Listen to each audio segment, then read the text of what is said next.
하나님 말씀은 룻기 2장 14절이 되겠습니다. 2장 14절로 봉독합니다. 식사할 때에 보아스가 룻에게 이르되 이리로 와서 떡을 먹으며 내 떡 조각을 초에 찍으라 하므로 룻이 곡식 베는 자 곁에 앉으니 그가 볶은 곡식을 주매 룻이 배불리 먹고 남았더라. 룻이 이삭을 주우러 일어날 때에 보아스가 자기 소년들에게 명령하여 이르되 그에게 곡식 단 사이에서 죽게 하고 책망하지 말며 또 그를 위하여 곡식 다발에서 조금씩 뽑아버려서 그에게 줍게 하고 꾸짖지 말라 하니라. 아멘. 16절까지 봉독해 드렸습니다. 길게 안 읽었는데요. 요 짧은 석절 속에서도 엄청난 보아스의 배려, 그리고 정말 위하는 마음, 이런 마음이 사랑과 희생의 모습이죠. 이러한 아름다운 모습, 정말 하나님의 은혜가 아니고서는 도저히 있을 수 없는 그런 은혜를 잊게 되어집니다. 그 바로 직전에서도 이미 엄청난 은혜를 입었어요. 엄청난 보살핌을 받았습니다. 오죽하면 13절에서 룻이 이르되 내 주여 내가 당신께 은혜 있기를 원하나이다. 나는 당신의 하녀 중에 하나와도 같지 못하오나 당신이 하녀를 위로하시고 마음을 기쁘게 하는 말씀을 하셨나이다 하니라. 물론 앞에서는 그 보아스의 넓은 마음, 그 배려심, 이런 것들을 보았지요. 그런 것들을 보았고 실제 그것이 말로만이 아니라 실제의 행동으로도 이제 보여주는 장면이 오늘 내용이 되겠습니다.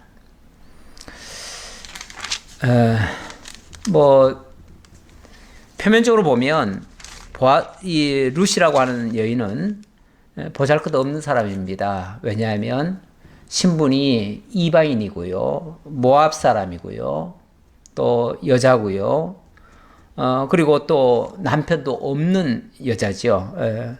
이런 상태에 있는 사람들은요, 사실 세상에서 멸시천대 받을 수밖에 없는 그런 위치에 있어요. 물론 하나님께서는 율법을 통해서 결코 그런 사람이라도 멸시하지 못하도록, 무시하지 못하도록 그렇게 했지요. 했는데 그러한 것이 현실적으로 아무리 좋은 법이 있어도요, 그 법을 사람들이 다 따르느냐 하면 그렇지 않아요. 자기네들의 전통과 관습에 따라서 그 약한 사람들은 불리함을 계속 당하지요. 요즘 우리나라에도 보면 세상에서 약한 사람들이 참 불이익을 당하는 경우가 참 많잖아요. 그런데 그거 어디 가서 하소연해도 크게 하소연을 못해요. 그리고 그렇게 가해를 입히는 사람들이 또 크게 처벌받느냐? 그렇지도 않아요. 그러다 보니까 이런 일들이 계속 반복이 되어지고 악습이 정말 약한 사람들은 어디다가 호소할 수 없을 만큼 그런 안타까운 일을 많이 당해요. 모압에서 온 이 과부 룻 같은 경우도 누가 사실 돌보겠어요. 이스라엘 백성들도 자기 동족들에게는 많은 배려도 하고 도움도 주고 서로 위하는 마음도 좀 있을 거예요. 근데 이방인에게까지 그렇게 너그럽지는 못합니다. 오히려 이방인들은 좀 멸시하는 경향이 있어요. 심지어 좀 심하게 표현하면 개처럼 여기는 경우도 있었어요. 그래서 우리 예수님 비유 속에서도 보면 그 이방인 여인이 뭔가를 구하고자 하니까 자녀의 떡을 취하여 개에게 줄 수 없다라고 하면서 그 이방 여인에게 아주 모진 이야기를 하시죠.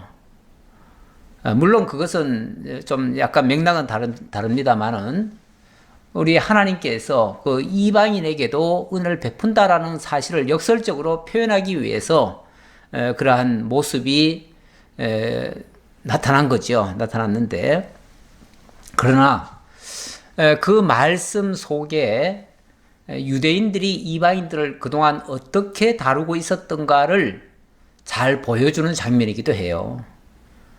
그만큼 유대인들은 이방인을 개 취급하고 멸시하고 무시하고 전혀 배려하지 않았고요. 그들이 사회에서 스스로 설 수 있는 그런 기회조차 주지 않았어요. 그래서 이방인들이 살 수 있는, 유대 땅에서 이방인들이 살 수 있는 유일한 방법은 그냥 종 되는 거예요. 종이 돼서, 그래서 그냥 종살이 하는 거죠, 뭐. 예. 그렇게밖에 안 됐는데, 지금 보아스가 루스에게 대우해 주는 거는요, 그 정도 차원이 아니고, 완전히 같은 유대인으로서 오히려 더 사랑의 대상으로 삼고 그렇게 위하는, 정말 배려하는, 정말 불편함도 없게 하는, 오히려 더 유익을 끼쳐주는 그런 모습을 보이게 돼요. 그러니 룻이 감격하지 않을 수가 없죠. 물론 말로만 해도 감격스러운데요. 그런 말만 해도 정말 고마워요. 그런데 말뿐이 아니고 실제로 행동으로까지 보여줍니다. 그 장면이 오늘 14절에 나오는데요. 식사할 때에, 자, 아침부터 일을 했는데, 아침은 물론 다 각자 먹고 왔겠죠. 그래서 이제 점심때까지 일을 했는데, 이 보아스가 룻도 부르는 거예요. 원래는 자기 주인이면 자기 일꾼들을 부르죠. 그래서 일꾼들만 보통 먹이는 경향이 많지요. 그게 뭐 그렇게 한다고 해서 그게 잘못된 게 아니에요. 그런데 지금 보아스는 룻에게 이르되 이리로 와서 떡을 먹으며 내 떡 조각을 초에 찍으라, 이렇게 얘기를 하네요. 자, 룻은 거기에 원래 초대될 수 없는 사람이죠. 하지만 룻을 이 보아스가 특별히 부르는 거예요. 불러가지고 여기 떡을 먹어라. 우리 지금 점심 떡을 먹는데, 떡으로 이제 점심을 먹는데 너도 함께 먹자. 그리고 그 떡을 가지고 초에 찍어 먹으래요. 원래 떡이라고 하는 게 곡식을 뭉쳐놓은 거 아니겠어요? 네, 뭉쳐놓은 거니까 아마도 거기에 무슨 간을 했다든지 뭘 했으면은 모르겠지만 그냥 뭉쳐놓으면요. 원래 도시락 같은 거 할 때는 옛날에 우리나라는 주먹밥 같은 걸 했지요. 주먹밥 같은 걸 하기도 했는데 간편하게 곡식을 뭉쳐놓는 것이 이제 떡이 되는 거죠. 예, 그런데 떡도 뭐 주로 보리떡이죠. 보리떡. 예, 보리떡인데 사실 뭐 보리떡이 그렇게 맛있겠어요? 맛있지 않아요. 그런데 그것을 먹으려면 솔직히 그 자체만을 먹기에는 좀 부담스러워요. 먹기가 좀 힘들어요. 그런데 그것을 만약에 초라든지 어딘가에 찍어 먹으면, 소스가 있어서 소스에 찍어 먹으면 정말 맛있죠. 옛날에는 보면 우리나라에서는 주로 떡 같은 거를 우리는 주로 쌀로 하지요. 쌀로 하니까 떡이 참 그래도 먹을만 합니다. 그냥도 먹을만 합니다. 그냥도 먹을만 하고, 또 거기다가 주로 이제 감홍씨 같은 거, 그 이제 계절 따라 다른데 감홍씨나 아니면은 조청을 만들어 가지고 그것을 찍어 먹는 경향이 많죠. 그래서 그런 걸 찍어 먹으면 떡 자체는 뭐 밋밋하고 맛이 없지만 그 조청이나 감 홍시가 아주 달짝지근한 게 맛있어요. 그래서 정말 먹을만 하지요. 일하다 보면요, 입도 꺼끌꺼끌해지고, 사실 맛있는 거 아니면은 입에 잘 안 들어가요. 그리고 일이라는 것이 원래 힘들게 일을 하면요, 지쳐서도 먹는 게 힘들어요. 그러니까 반드시 좀 시원하게 만드는, 여기는 이제 주로 초를 찍어 먹었다고 하는데, 뭔가 막 갈증도 있고 이럴 때에 초를 마시면은 그것도 이제 아주 상큼하고 좋지요. 근데 이제 떡을 초에다 찍으면은 아주 먹기도 편하고 아마 소화도 잘 될 거예요. 그리고 이 초라고 하는 것이 원래 부패도 방지해주고 여러모로 좋은 식품 중에 하나입니다. 어쨌든 이걸 초에 찍어 먹으라. 이거 굉장한 배려지요.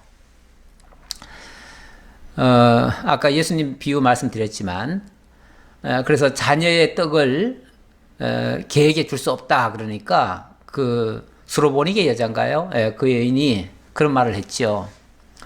개들도 먹어야 살지 않겠습니까? 떡을 던져 주십시오. 그럼 먹겠나이다. 그래서 정말 주서라도 먹겠다라는 심정으로 좀 달라고 요청을 했지요. 그랬을 때에 정말 예수님이 칭찬하시면서 이만한 믿음 보지 못했다 하면서 그의 바라는 바를 들어주신 적이 있어요. 근데 이건 이제 어찌 보면 이스라엘 백성을 빗대고 또 이방인들을 빗대서 한 말이에요. 그게 교훈적으로 한 말이지 예수님이 실제로 이방 여인을 그렇게 무시했다는 얘기는 아니에요. 자, 어쨌든 떡만, 저 이방 여인이기 때문에 떡만 휙 던져줘도 그냥 감사히 받아 먹을 수 있어요. 그런데 떡을 주면서 가까이 와서 초에 찍어까지 먹으래요. 얼마나 큰 정말 감격스러운 이야기겠어요. 그래서 룻이 곡식 빼는 자 곁에 앉으니 그가 볶은 곡식을 주매 룻이 배불리 먹고 남았더라. 앞에는 떡을 주고 초에 찍어 먹으라고 하고 그 다음에는 또 볶은 곡식까지 주는 거예요. 이 볶은 곡식이라고 하는 거는 저도 어릴 적에 그렇게 많이 먹어봤습니다. 이제 보리를 수확할 때는 가까이 오는데 사실 먹을 게 없어요. 시골에는 정말 참 그때는 왜 그렇게 양식이 귀했는지 정말 먹을 게 없고 그러니까 늘 배고팠지요. 배고프니까 그 아직 제대로 여물지 않은 보리지만은 그것을 잘라다가 이제 불 펴놓고 거기다 이렇게 그스르지요. 완전히 굽는 건 아니고 이제 그슬러 가지고 그래서 손에다 대고 이렇게 비빕니다. 비비면은 껍질은 다 벗겨지고요. 그 알맹이는 살짝 익어 가지고 약간 탄 맛도 있지만은 아주 구수합니다. 먹을만 하지요. 일종의 이런 것들이 간식이죠. 간식인데 어찌 보면 정심으로 떡을 먹었습니다. 먹었는데 또 그것을 주는 이유는 간식까지 준 거예요. 챙겨준 거예요. 간식이라고 하는 거는 원래 그 때마다 밥을 먹고요. 또 중간에 그 일꾼들한테는 그걸 새참이라고 그럽니다. 새참이라고 그러는데 식사 때와 식사 때 그 사이에 중간에 또 간식을 먹을 때가 또 있습니다. 그걸 새참 준다 그러는데 일을 뭐 안 하는 사람들 같으면은 그런 거 뭐 안 먹어도 돼요. 그런데 일을 많이 하는 사람들은 일하다 보면 지쳐요. 그러면은 점점 일의 그 능률이 안 올라요. 그럴 때 정말 별거 아니지만 조금이라도 먹으면서 좀 쉬기도 하면서 먹으면은 다시 힘이 나죠. 그래서 남은 일을 마저 할 수가 있어요. 그래서 꼭 일꾼들에게는 새참을 줘야 됩니다. 원칙. 뭐 도회지에서도 무슨 일을 시키고 나면은 그냥 일을 시켰으니까 알아서 하겠지. 그렇게 하는 것보다 새참거리라도 이렇게 챙겨주면 일을 능률이 훨씬 더 오릅니다. 그러니까 챙겨주면 손해보는 게 아니고 오히려 더 일을 능률이 더 있게끔 일을 시킬 수가 있어요. 그러니까 될 수 있는 대로 베풀어주면 그 베푸는 것 이상으로 사실은 수확이 거두어집니다. 그래서 그 뭐 일꾼들 먹이는 거는 절대 아끼면 안 됩니다. 뭐 우리 성경상으로도 보면 일하는 소에게 망을 씌우지 말라 뭐 그런 말씀도 있듯이 일종의 일을 하는 자는 힘을 내서 일을 해야 되니까 힘을 낼 수 있도록 제공을 해야지요. 그게 이제 일꾼들에게 주는 거죠. 근데 사실 뭐 룻이라고 하는 이 여인은 일꾼도 아니잖아요. 그리고 이 룻이 수확을 많이 거둔다고 해서 주인에게 이로울 게 하나도 없잖아요. 그러니까 그 룻에게까지 이런 자비를 베풀 의무는 없어요. 그러니까 뭐 무시해도 그만인데 이 보아스는 그 이방 여인 자기 종이 아니지만 함께 똑같이 일꾼처럼 인정을 하는 거죠. 그러면서 대우도 똑같이 해주는 거예요. 아니 일한 것이 없는데 자기를 위해서 일한 건 없는데도 똑같이 베풀어줘요. 또 우리 예수님 또 비유 또 생각이 나는데요. 예수님 비유에 보면 어떤 사람이 일을 시킵니다. 일을 시키는데 어떤 사람은 아침부터 열심히 일하는 사람이 있어요. 아침부터 불러가지고. 근데 밖에 나가 보니까 아직도 빈둥빈둥 노는 사람이 있어요. 그러면 중간쯤에 또 사람을 불러요. 너도 우리 집에 와서 일해라. 그럼 내가 일당 주겠다. 부릅니다. 그리고 또 열심히 또 일을 하지요. 근데 저녁 때쯤 돼가지고 그래서 또 바깥을 또 나가 보니까 저녁 때쯤에도 또 빈둥빈둥거리는 사람이 여전히 있네요. 그러니까 너 그렇게 빈둥거리지 말고 우리 집에 와서 일해라. 그럼 내가 하루 일당 주겠다. 그러니까 얼싸 좋다고 그 사람도 와서 일을 하지요. 근데 나중에 그 싹을 주는데 보니까 아침부터 일하는 사람이나 저녁에 1시간만 일하는 사람이나 똑같이 줘요. 어찌 보면 똑같은 상급을 받은 거예요. 만약에 일한 대가로 말한다면은 아침부터 일한 사람한테 훨씬 더 줘야지요. 근데 그게 아니고 동일하게 인정을 해줘요. 동일하게. 이게 어찌 보면 하나님 나라의 왕국의 법이라고 그렇게 얘기를 하고 있습니다. 우리 예수님이 그 왕국의 법을 설명할 때 그런 비유를 하신 적이 있어요. 그 다윗이 그 전쟁터에 나가서 그 이제 많은 것을 노력을 하고 전쟁에 승리를 하고 돌아옵니다. 돌아오는데 거기에 앞장서서 일을 했던 사람이 있고요. 또 아니면은 그 일에 참전을 하고 싶었지만 일을 못한 사람도 있어요. 뭐 약해서 그럴 수도 있고요. 아니면 나이가 많아서 그럴 수도 있고요. 아니면 너무 어려서 그럴 수도 있고요. 어쨌든 마땅히 전쟁에 같이 참여를 해야 되지만 참전을 못한 사람이 있어요. 그러면 당연히 그 노략물을 가지고 나눌 때 일단 전쟁이 끝나면 노략물 나누잖아요. 나눌 때 당연히 전공을 많이 올린 사람에게는 많이 주고 전공을 올리는데 참여를 안 한 사람은 안 줘야 맞잖아요. 우리 상식으로는. 그런데 그 다윗은 뭐라고 그러냐면은 함께 참여하지는 못했지만 그래도 마을에서 함께 있었던 사람들에게 공평하게 나누어라 이렇게 얘기를 합니다. 공평하게. 그래서 모든 그 노략물을 똑같이 다 나눕니다. 그것도 일종의 왕국의 법을 다윗이 그렇게 보여준 거예요. 실제로 그 성경 율법적으로도 말하면은 그런 식으로 똑같이 나누라는 그런 표현들이 몇 군데가 있습니다. 율법에도 그런 게 있어요. 그래서 그 원리로 말하면은 밖에 나가서 열심히 일을 해서 돈을 벌어 오는 사람이나 아니면 그 돈을 가지고 집에서 살림하는 그 아내들이나 사실은 동일하게 일한 거나 마찬가지고요. 그러면은 남편은 돈을 많이 벌었고 아내는 그럼 돈을 못 벌었으니까 이 돈은 남편이 번 돈인가?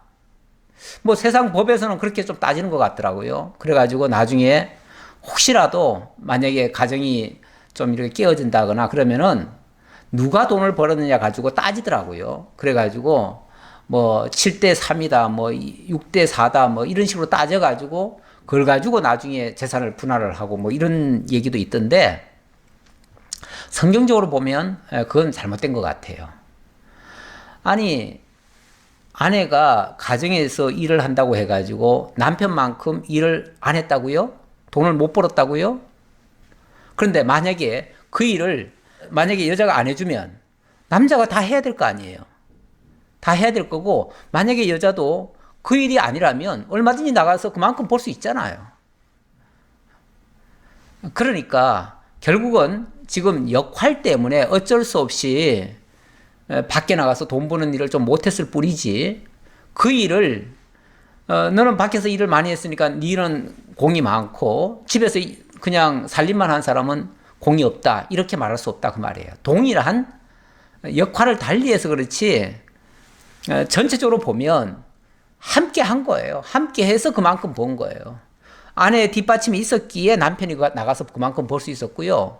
또 마찬가지로 남편은 밖에서 그렇게 일하느라고 아내의 일을 못 도와줘도 결국은 역할을 분담했기 때문에 같은 일을 한 거예요. 그러니까 서로 동등하게 얘기해야 돼요. 그러니까 부인들도 마찬가지로 왜 가정 살림은 왜 나 혼자만 다 책임져야 되느냐 그러면서 남편을 쪼을 일이 아니죠. 함께 역할을 분담해서 했을 뿐이지 그 공은 같이 나눠야 되는 거예요. 같이. 지금 뭐 약간 얘기가 조금 다른 쪽으로 제가 전개를 좀 한 것 같은데요. 이 보아스는 정식으로 일을 시킨 일꾼들이 있고요. 그냥 이삭을 줍는 또 외부에서 온 여인이 있어요. 그런데 이것을 보아스는 달리 보지 않는다 그 말이죠. 달리 보지 않는다. 너는 이삭 죽고 가는 사람이니까 너는 이삭이나 주워 가고 그것만 해도 자비 베푼 거다, 이렇게 말할 게 아니고 보아스는 동등하게 본다. 동등하게 보는 것은 어찌 보면 하나님의 그 일하시는 모습과도 같다. 왜냐하면 하나님의 법, 왕국의 법은 모든 사람을 동등하게 봐주니까요. 성과 많다고 해가지고 세상은 성과 위주입니다. 그래서 성과가 많으면은 성과급이라는 것까지 주죠. 그래서 뭐 더 많이 일하거나 아니면 더 많은 성과를 내면 더 많은 정말 플러스까지 자꾸 주죠. 보너스도 더 많이 주죠.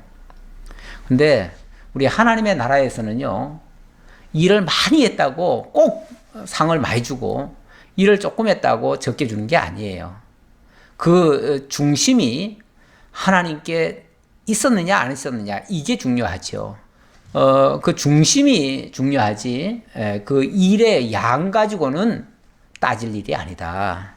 이런 하나의 원리를 이 말씀 속에서 좀 살펴봅니다. 그래서 제가 지난번에 그 이 보아스는 그냥 단순한 한 정말 참 품성 좋은 한 인격적인 사람이 아니라 장차 우리를 구속하시기 위해서 하나님의 아들로 오셔서 우리를 정말 비천한 사람들까지도 위해서 값을 대속해 주시고 나 같은 죄인까지도 품어주시고 하나님의 사랑으로 똑같이 인정해주고 그렇게 해주시는 그러한 예수 그리스도에 대한 예표적인 인물이다라고까지 제가 말씀을 드렸습니다. 감히 그렇게 말씀드릴 수 있는 것은 바로 이런 모습 속에서도 엿볼 수 있다라는 말씀 드리겠습니다.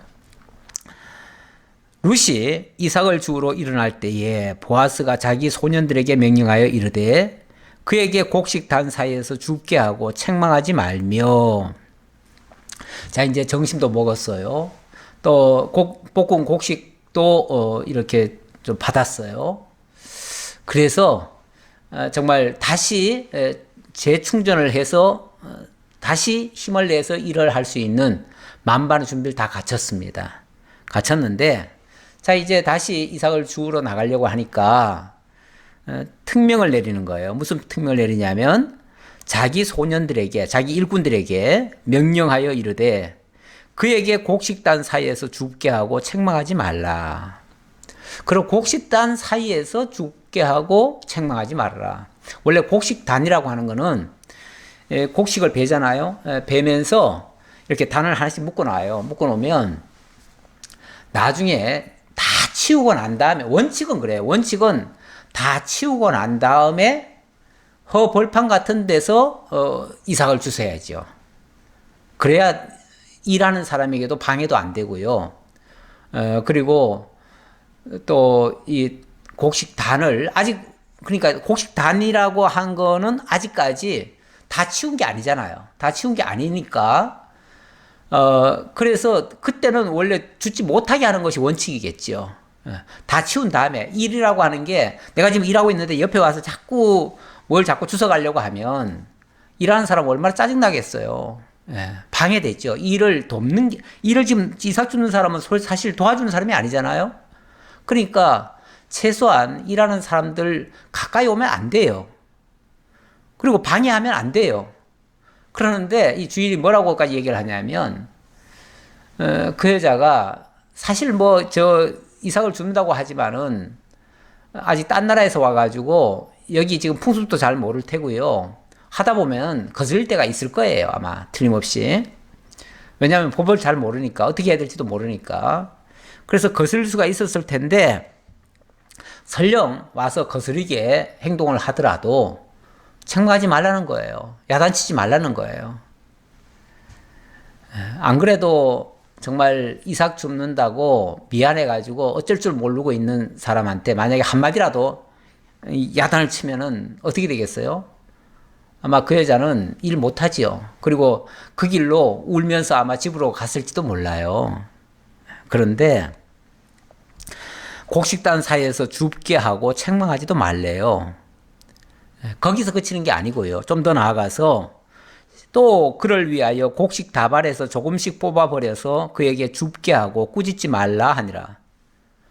아니, 한술 더 떠서 그냥 흘려지는 그 이상만 주워 가도록 허락하는 정도가 아니라 아예 일하면서 슬쩍슬쩍 흘리래요. 심지어는 단 묻기 전에 일부러 좀 흘려 놓으래요, 그냥.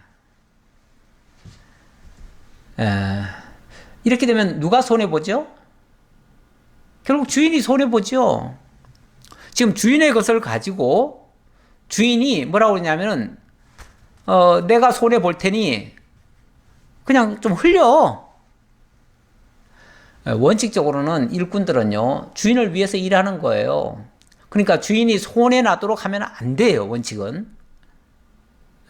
어떤 경우에도 주인이 손해나도록 하는 거, 그거는 옳은 일은 아니죠. 정당한 방법이 아니죠. 오히려 주인이 이득을 보도록 이삭을 흘리지 않도록 아마 주인이 만약에 명령을 하려면 너희들 정신 바짝 차리고 일할 때 절대 이삭 흘리지 마라. 왜냐하면 이삭은 흘리는 순간 주술 수가 없거든요. 율법에 의하면 못 죽게 되거든요. 그러니까 최대한 이삭을 흘리지 않도록 조심해라. 이렇게 말하는 것이 원칙이죠. 원칙은. 그런데 오히려 슬쩍슬쩍 흘리래요. 흘려서 아예 이삭 줍는 여자가 더 쉽게 죽을 수 있도록, 멀리 갈 것도 없이 그냥 그 밭에서 다 죽을 수 있도록. 원래 이삭이 너무 그냥 야박하게 이삭도 한 톨도 안 흘리고 이렇게 줍는 밭 같으면요, 이삭 주려고 하던 사람도, 아유, 여기는 이 밭은 아무리 기다려봤자 이삭도 한 톨도 이거 못 죽겠고, 그러면 이제 어떻게 하겠어요? 에이, 여기서는 아무것도 안 나온다 하고서 아마 다른 밭으로 갈지도 몰라요.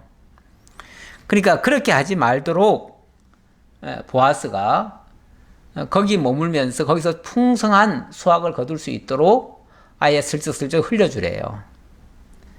엄청난 은혜가 아닐 수가 없죠. 그러니까 뭐 너무 손쉽게 사실은 이삭을 줄 수 있었어요. 이런 주인 만나기 어렵습니다. 이런 주인이 세상에 어디 있겠어요. 모든 주인은 정말 조금이라도 더 거두려고 하고요. 또 그 일꾼들은 마땅히 주인의 것을 주인을 해롭게 하면 안 돼요. 주인이 손해보도록 하면 안 돼요. 또 우리 예수님 그 비유, 그 불의의 청지기 비유가 또 생각나네요. 불의의 청지기 비유를 보면 예수님이 뭐라고 그러십니까? 불의한 청지기를 아주 지혜롭다 하지요. 불의한 청지기가 뭐냐면 주인의 것을 사실은 손해나게 하는 거예요. 손해나게 하면서 그 빚쟁이들에게 빚을 탕감해 주래요. 탕감해 준대요. 탕감해 주라는 게 아니고 탕감해 준대요. 그랬더니 그 탕감을 받은 사람들이 그 은혜를 기억하고 나중에 그 종에게 그 종을 굉장히 좋게 여겼다는 거죠. 그러면서 결론을 뭐라고 얘기하냐면 불의의 제물로 친구를 사귀라 이렇게 얘기를 해요. 불의의 제물로. 어찌 보면 세상 모든 것들이 다 불의의 제물 아니겠어요? 근데 그걸로 친구를 삼으라. 영원한 친구. 그 친구를 삼으면 그 친구가 영원히 너를 이끌어 줄 것이다. 너를 보호할 것이다. 이렇게 얘기를 해요. 그러니까 영원한 친구 삼는 게 매우 중요하다. 그 말이죠. 사실 이 세상 것은 어찌 보면 다 불의의 제물입니다. 그런데 그걸로 뭐 할 거냐? 불의의 제물로 뭘 할 거냐? 진정한 친구, 영원한 친구 사귀는 게 매우 중요하다. 이제 그런 하나의 교훈이죠. 근데 그 영원한 친구, 우리들에게 있어서 영원한 친구는 바로 예수 그리스도입니다. 예수 그리스도. 이 세상 거 모든 걸 다 희생해서라도 그 예수 그리스도를 만날 수 있다면, 그 예수 그리스도를 얻을 수 있다면 마치 보화와 진주를 얻는 것처럼 그것은 영원히 없어지지 아니할 영원한 가치로 남게 될 것이죠.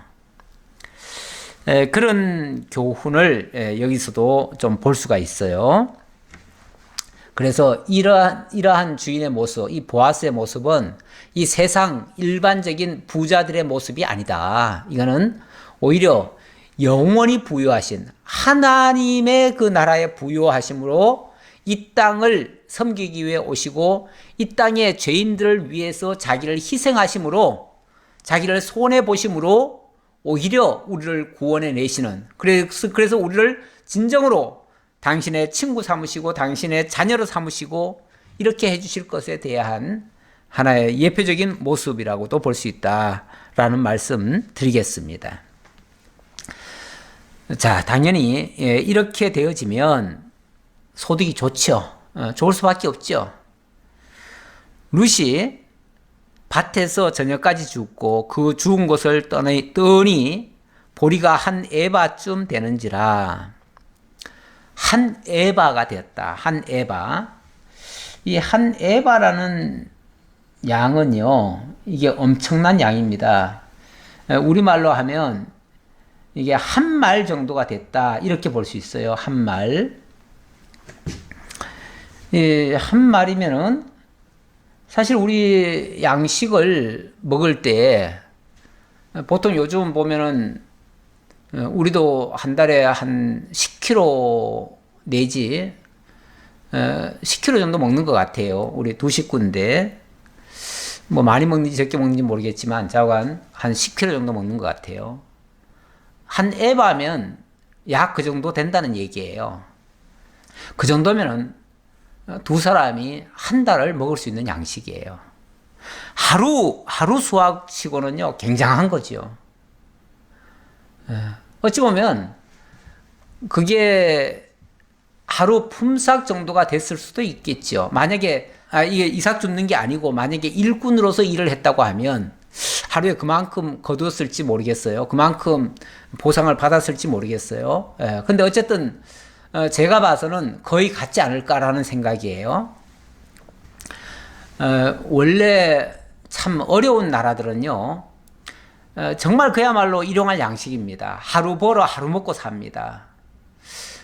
제가 어렸을 때만 해도 정말 우리나라 경제 사정이 안 좋아서 제가 그때 뉴스로 저는 뭐 시골에 있었으니까 직접 제가 경험한 건 아닌데 뉴스로나 또는 뭐 서울 사람들 살아가는 모습을 아마 연속극 같은 데서 제가 본 것 같아요. 그런데 그때 보면 일터에 가서 노동을 하면 하루 일당을 받잖아요. 그 받는 거 가지고 이제 퇴근하면서 쌀 한 대박 사고 연탄 한 두서너 장 이렇게 새끼에다가 이렇게 꼽습니다. 꽂아가지고 그 새끼를 한쪽에 들고 한쪽에는 뭐 옛날에 그 밀가루 푸대 같은 거 잘라다가 거기다가 봉투 만들어서 거기다가 쌀을 담아서 그렇게 한 대박 사옵니다. 그래서 한 손에는 연탄, 한 손에는 쌀.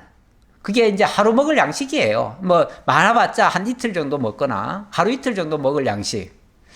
그렇게 사다가 매일 먹었어요. 그러면은 만약에 이틀치라고 치면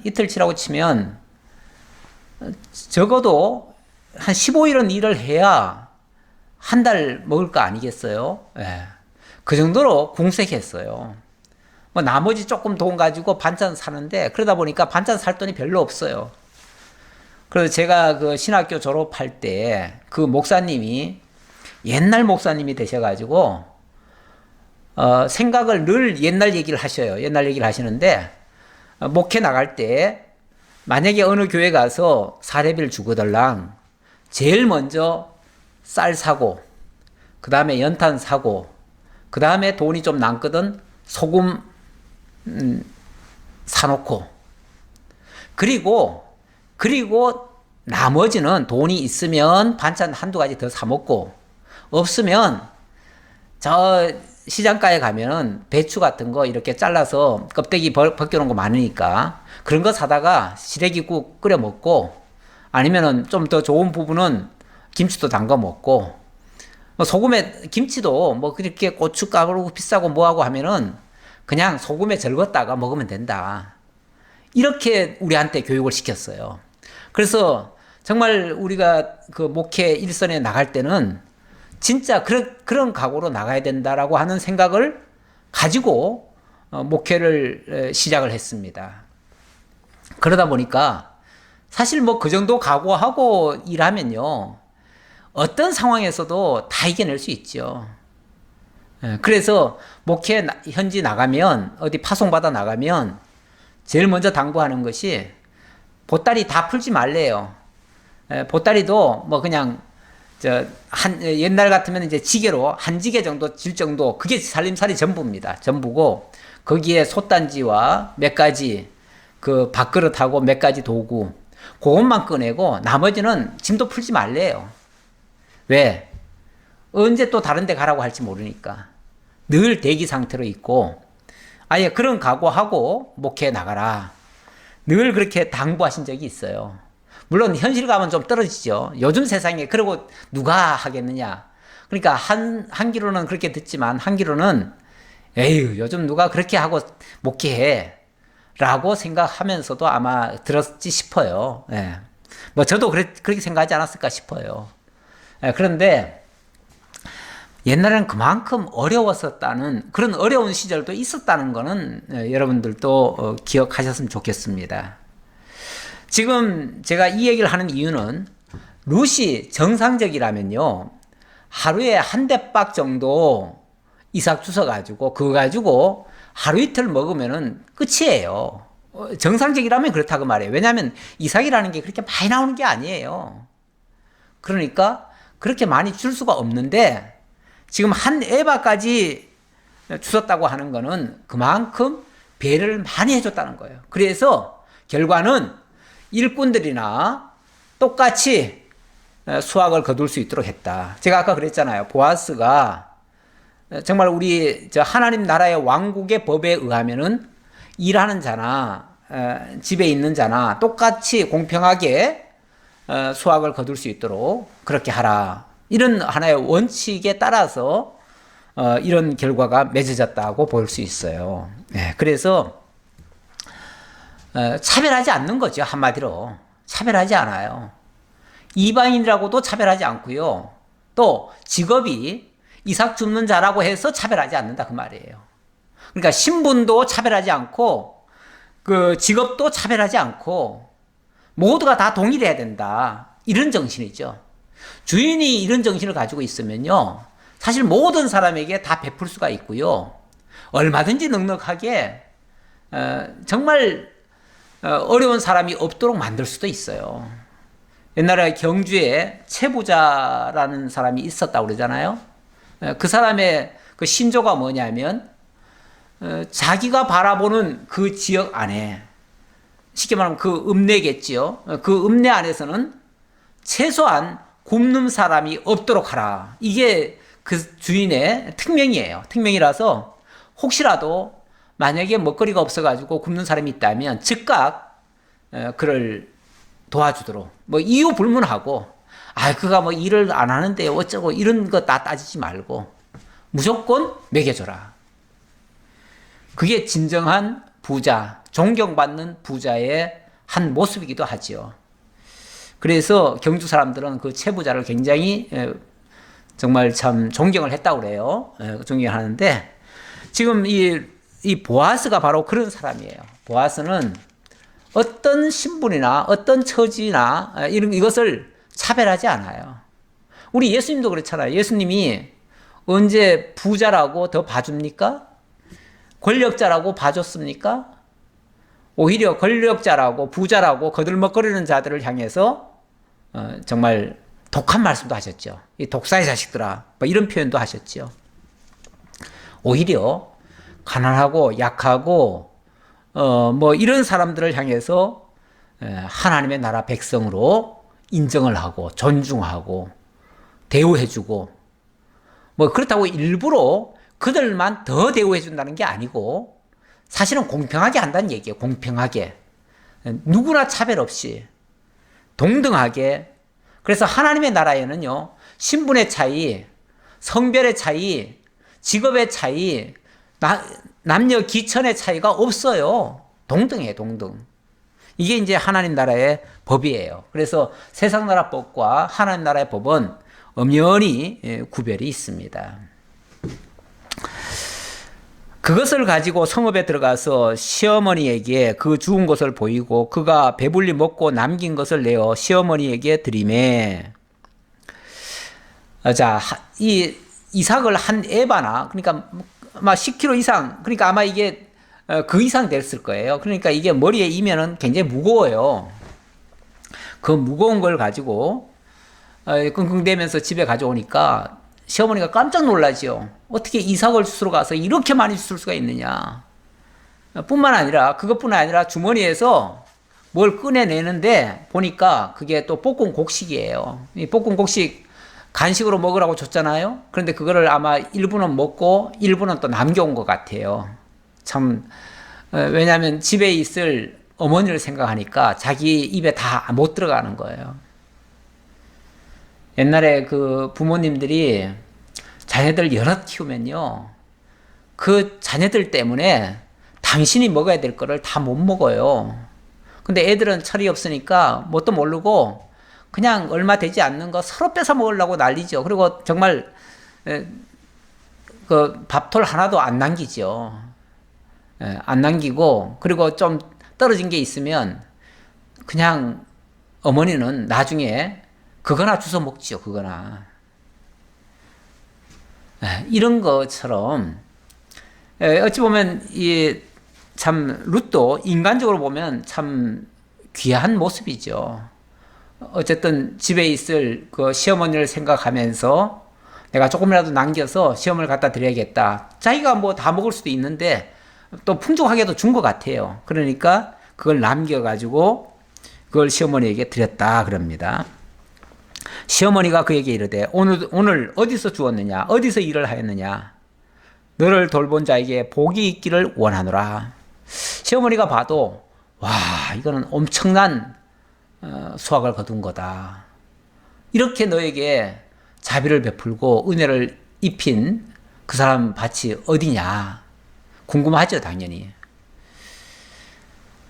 그러면서 정말 너에게 그렇게 선대해 준 그 사람에게 정말 하나님의 복이 있기를 원한다라고 이렇게 축원까지 했습니다. 그렇게 했더니 룻이 누구에게 일했는지를 시어머니에게 알게 하여 이르되 오늘 일하게 한 사람의 이름은 보아스니이다 하는지라.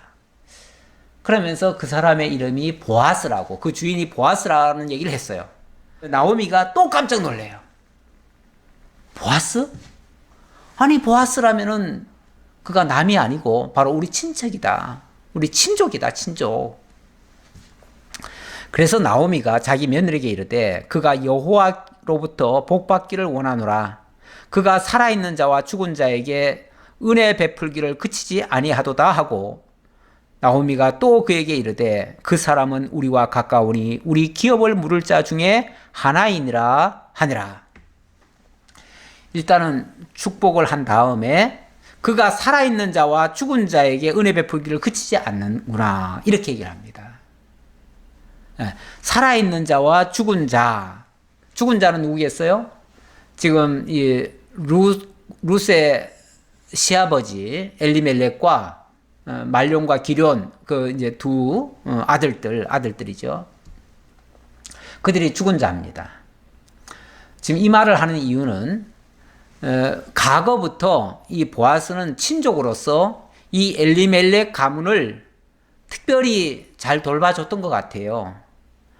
그러니까 그가 살아있을 때 엄청나게 많이 베풀어줬고 정말 고마운 그런 사람이었다는 거죠. 그런데 사람이 살아있을 때는 그렇게 많이 도와주다가도 솔직히 죽고 나면 그 다음에는 잊혀집니다. 잊혀지고 죽은 다음에는요 그냥 몰라라 할 수도 있어요. 어떻게 죽은 사람까지, 산 사람 지금 돌보기도 바쁜데 죽은 사람까지 어떻게 생각하겠어요. 그러니까 죽은 사람에게는 아무래도 정이 점점 떨어져 나갈 수가 있어요. 그런데 그 죽은 자의 남은 가족들, 그 남은 가족들에게까지 이렇게 배려를 하고 이렇게 많은 은혜를 베풀어 줬다면, 이거는 죽은 자도 선대했을 뿐만 아니라 바로 살아있는 자들, 자기들도 지금 선대하고 있는 거다. 그러니 다시 말하면은 그 사람이 우리를 위하는 그 마음은 정말 일편단심이고 변함이 없다. 사람이 살아있을 때는 왜 잘하잖아요. 그러다가 죽고 나면은 못할 수도 있거든요. 솔직히 잊어버리고 그냥 더 이상 안 할 수도 있어요. 그 가족들도 안 돌볼 수도 있어요. 그런데 어제나 오늘이나 영원토록 변치 않고 꾸준하게 사랑을 베풀어주는 일. 사실 사람은 그렇게 잘 못해요. 그런데 우리 하나님은 그렇게 하시죠. 바로 보아스가 베풀어주는 그 은혜의 모습이 바로 우리 주님께서 우리를 향해서 베풀어주는 그런 은혜와도 같다. 그런 의미도 이해할 수가 있습니다. 그리고 또 하나는 그 사람은 우리와 가까우니 우리 기업을 물을 자 중에 하나다, 이렇게 얘기를 합니다. 물론 지금 당장 우리의 기업을 물어줄 1번 타자는 아니에요. 1번 타자는 아닌데 그래도 친족이다 보면은 뭐 2번, 2순위, 3순위, 4순위로 이렇게 그 범위 안에는 있을 수 있어요. 그러니까 이 사람이 우리 기업을 물을 자 중에 하나다라는 말은 굉장히 중요한 말이에요. 기업을 물은다는 말, 지난번에도 말씀드렸죠. 고엘이라고요. 고엘. 이거는 어떤 대가를 지불해서 어디서 값을 주고 사내는 일이에요. 사내는 일이고 그 어떤 악한 상태에 있는 자를 건져내주는 그런 일이기도 해요. 이런 고엘 제도가 장차는 실체적으로는 장차 예수 그리스도께서 죄와 사망 가운데 빠져있던 우리를 구속해 주기 위해서 값을 지불하고 희생을 치르고 그리고 우리를 산에서 하나님의 자녀로 만들어 줄 것, 그것에 대한 예표적이고 모형적인 그러한 제도예요. 그런 제도이기 때문에 이 기업을 물을 자라고 하는 건 굉장히 소중한 일이에요. 그런 자격자다 그 말이죠. 모압 여인 룻이 이르되 그가 내게 또 이르기를 내 추수를 다 마치기까지 너는 내 소년들에게 가까이 있으라 하더이다 하니, 지난번에 왜 소년들 곁에 있지 말고 소녀들 곁에 있으라고 그랬죠. 그런데 지금 이제 룻은 소년들에게 가까이 있으라 이렇게 말하는 이유는 다시 말하면 일하는 자들 곁으로 와서 일을 해도 된다. 이제 그 얘기잖아요. 그 얘기니까 이런 그 추수단 사이에서 거둬도 된다. 굉장한 더 배려를 했다는 걸 지금 강조하느라고 한 표현이에요. 네, 그런데 어쨌든 여기서 중요한 말은 룻이 이 추수가 다 끝날 때까지 다른 밭에 갈 것 없이 여기서만 충분히 매일같이 그렇게 필요한 만큼을 다 줄 테니까 여기서 일해라. 일하라는 게 아니죠. 여기서 주서라. 라고 얘기를 했다는 거죠. 그만큼 보장을 해줬다는 거죠. 그러니까 지금 베풀어 준 것만 해도 감사한데, 오늘 하루 해준 것만 해도 너무 감사한데, 오늘 하루에 그치는 게 아니라 그 은혜가 앞으로 계속 지속되도록 그 은혜를 베풀겠다고 보장했다는 거예요. 그랬더니 이 말에 나오미가 며느리 룻에게 이르되, 내 딸아, 너는 그의 소녀들과 함께 나가고 다른 밭에서 사람을 만나지는 아니하는 것이 좋으니라 하는지라. 이 말을 했더니 이 나오미가 뭔가 약간의 뭐 걸림이 하나 있었어요. 그건 뭐냐면은 소년들과 함께 있어도 좋다고 하니까 소년들하고 같이 있으면 안 된다라고 말하고, 그리고 또 다른 밭에 가지 말아라. 다른 밭에 가지 말고 그냥 그 밭에서만 계속 있어줘라. 이건 뭘 예상하는 말일까요? 이제 기업 물을 자 중에 하나라는 걸 지금 얘기를 앞에서 했고, 자, 그 기업 물음을 받으려면 그 밭에 머물러야 되고 보아스 곁에 있어야 된다라는 얘기죠. 그러니까 보아스 곁을 떠나지 말라는 얘기예요. 네. 지금은 일을 하는 중이니까 당연히 그 밭을 떠나지 말라 했지만 실제적으로는 그 밭을 떠나지 말라는 얘기가 아니라 보아스를 떠나지 말라 그 얘기예요.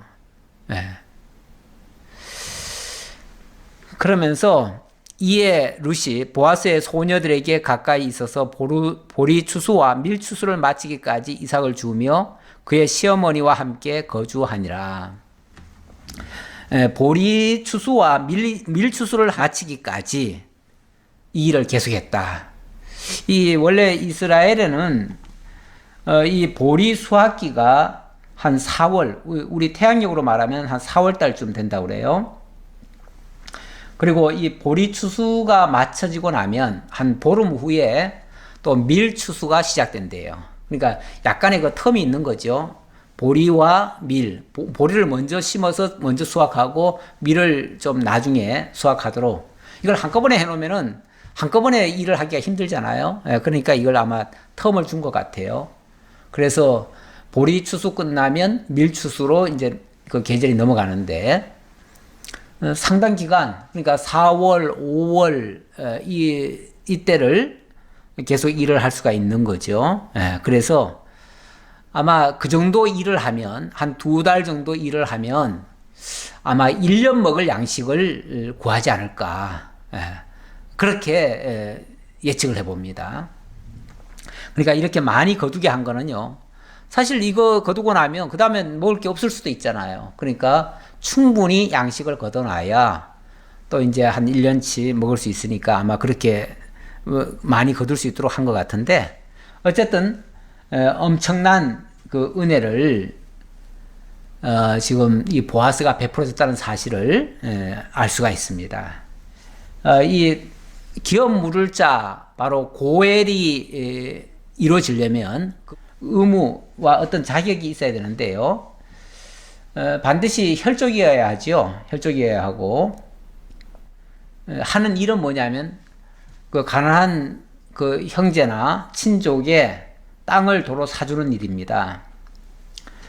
그리고 만약에 억울한 일을 당했다면 그 억울한 일에 대해서 보복을 해줘야 됩니다. 그리고 또 만약에 대를 이을 자가 없으면은 그 남은 그 미마인과 결혼해서 대를 이어주기도 합니다.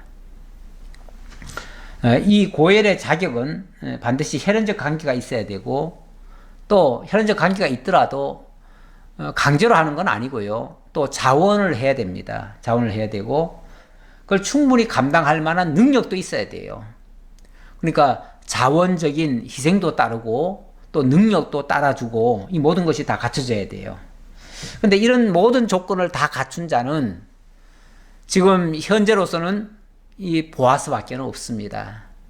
그래서 최종적으로는 이 보아스가 이 기업 물을 자에 해당되죠. 해당돼서 룻을 통해서 이제 기업을 물어주고 엘리멜렉의 가문에 이제 기업을 물어주는 거죠. 기업을 물어주고 그리고 룻과 결혼을 해서 또 자녀를 낳게 되어지고 이렇게 해서 대가 이어지도록 그래서 계대가 되도록 그렇게 역사가 이루어져 갑니다.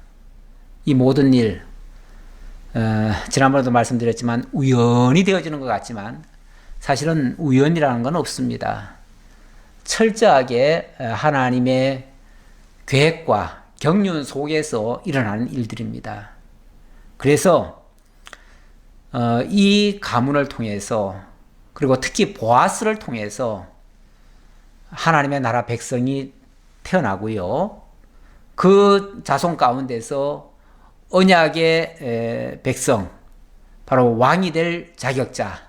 지금 이 사사시대는 왕이 없으므로 모든 일이 지금 문제가 불거진 거 아니겠어요? 그러니까 왕이 반드시 와야 되는데 그 왕을 오게 하기 위한 그러한 하나님의 특별한 섭리가 이 속에 담겨져 있습니다.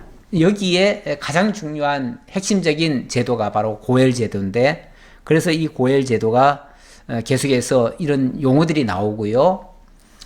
그런 일이 맞춰져 가도록 역사가 만들어져 갑니다. 우리 하나님 하시는 일 빈틈이 없습니다. 우연히도 없습니다. 철두철미하게 이루어지고 그리고 마침내 하나님의 뜻을 이루고 하나님의 영광을 나타내십니다. 그 선한 일에 함께 참여할 수 있다면 복 있는 자죠. 이 보아스와 함께 있는 자는 정말 복 있는 자입니다. 이 룻이 룻으로 인정을 받은 것은 이 보아스 때문입니다. 우리 주일 오전에 아브라함 곁에 있는 자는 복 있는 자다 그랬는데 바로 이 보아스 곁에 있는 자가 진정 복 있는 자입니다. 이 보아스는 영적으로 말하면 예수 그리스도의 예표적인 인물이라고 그랬어요. 결국 우리 주 예수 그리스도와 함께 있는 자는 복 있는 자들입니다. 오늘날 우리가 보아스 곁에 갈 일은 없잖아요. 그런데 뭐 때문에 이 성경이 기록됐습니까? 바로 그 보아스의 실체가 되시는 우리 주 예수 그리스도 곁을 우리가 떠나지 말고 그와 더불어 하나님의 기업을 있게 하기 위한 하나님의 특별한 섭리라는 거 기억해 주시기 바랍니다. 기도하겠습니다. 아버지 하나님 감사합니다. 우리에게 룻기를 통해서 보아스를 소개해 주시고 보아스를 통해서 하나님의 사랑과 하나님의 구속의 역사, 이 고엘의 역사를 알게 해주셔서 너무나 감사합니다. 그래서 보아스 곁에 있는 룻이 복을 받고 모든 것에 대한 보장을 받았듯이 오늘날 우리가 예수 그리스도 안에서 진정한 복을 받고 복 있는 자가 되어지고 영원한 생명까지 보장받을 수 있는 이러한 은혜에 참여한다는 것을 기억하고 늘 주님의 말씀 떠나지 아니하고 하나님의 뜻을 살펴서 하나님과 동행하는 저희 모두가 되도록 인도해 주옵소서. 감사드렸고 예수 그리스도의 이름으로 기도하옵나이다. 아멘.